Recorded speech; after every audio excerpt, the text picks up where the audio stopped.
It isn't in a war. It isn't in a battle. It isn't in a melee of fire and destruction that most of us succumb to weakness.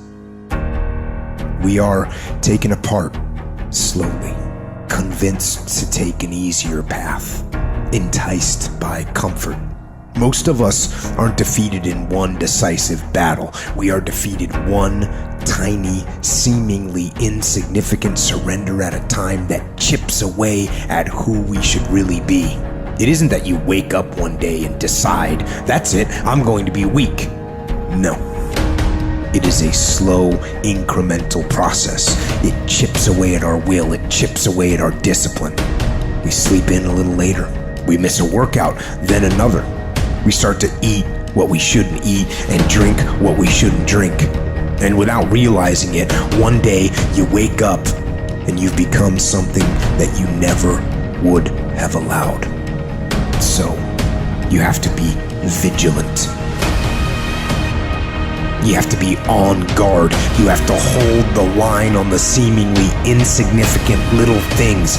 Things that shouldn't matter, but things that do. It's not about winning. It's the battle itself. It's the struggle. It's the daily test. That's what life's about. I want to struggle. I want to grind and claw and scratch, and I want to dig in and I want to push. And I don't want it to end.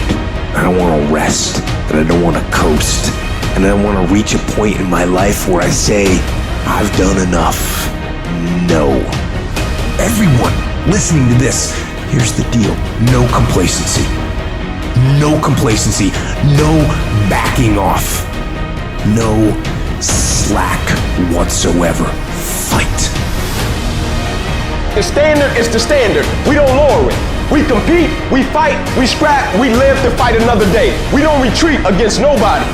That ain't talent. That's essence. That's core. That's who I am as a person. That's how I get down. That's how I'm coming. That's what that is.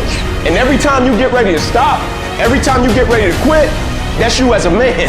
But when you press forward, in the midst of the opposition, in the midst of the adversity, you're building a mentality that's going to sustain you 20, 30, 40, 50 years from now.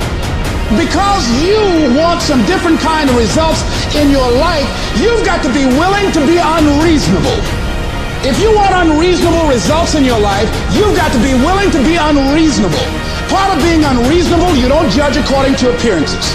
Part of being unreasonable, you can see it because you believe it. That's part of being unreasonable.